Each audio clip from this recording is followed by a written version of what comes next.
A criminal case has been initiated in Ukraine against two followers of the most dangerous cult in the world. I'm talking about Russian RACIRS led by Alexander Dvorkin, which collected all possible maniacs and sadists around the globe.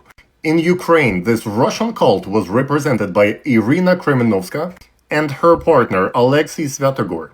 These two became the leaders of Ukrainian branch of Russian RACIRS after the previous leader, Pavel Broider, was exposed as Russian agent and had to flee the country.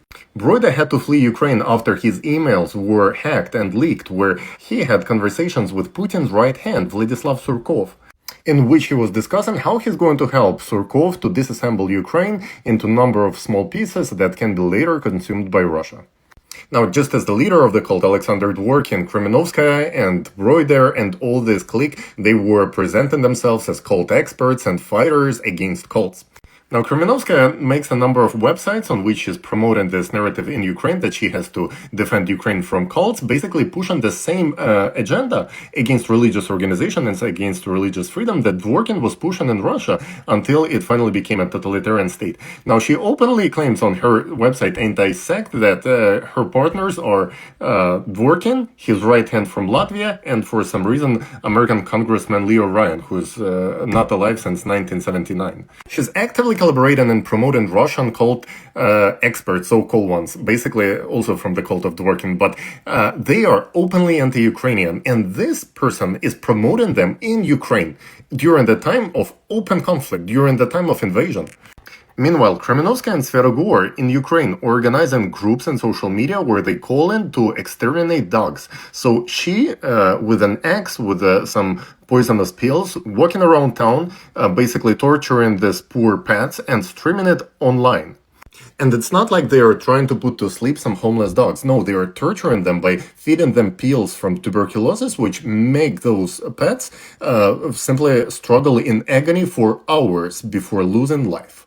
So they tortured thousands of innocent pets and organized in groups to groom sadists or people who have sadistic tendencies into their cult. Because, of course, people who have these tendencies, it's much easier for them to start with torturing dogs, but later they would switch to humans. And there are a number of examples when they would train on dogs and then go to the owners of these pets or other random people to take their life. And of course, no sane person would be participating in this cult of Dvorkin, which collected all the sadists and maniacs from around the globe.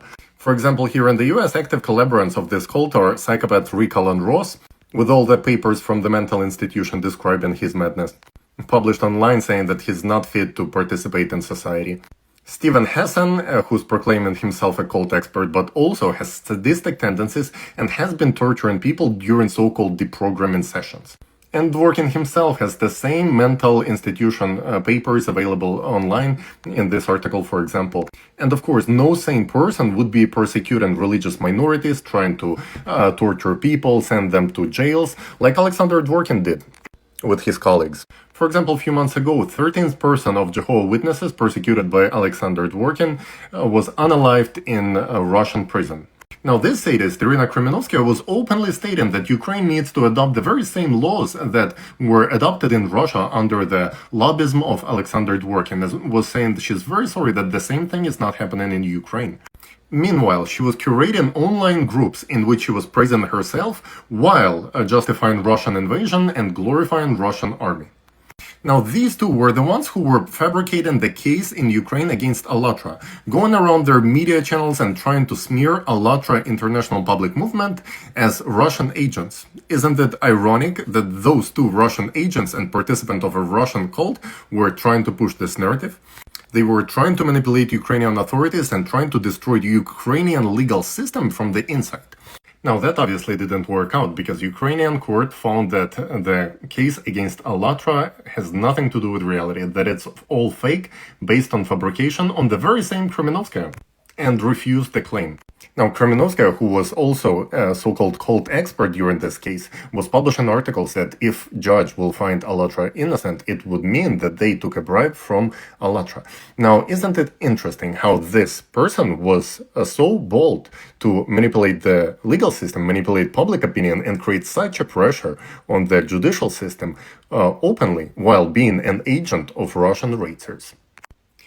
Participants of ALLATRA, scientists and volunteers for years have been trying to warn about the threat of Siberia and magmatic plume rising there, which is exactly why Russian authorities and Alexander Dvorkin started persecutions of ALLATRA participants. And at the moment, there are 7 people in Russian prisons, the ones who were not able to flee the country before this active phase of persecutions.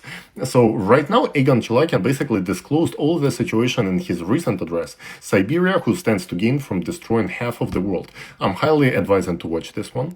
And while in Russia, Dvorkin was using narrative that ALLATRA is allegedly pro-Ukrainian, his agent in Ukraine, Kremenovska, who is openly pro-Russian, was pushing the narrative that ALLATRA has to be persecuted for being pro-Russian.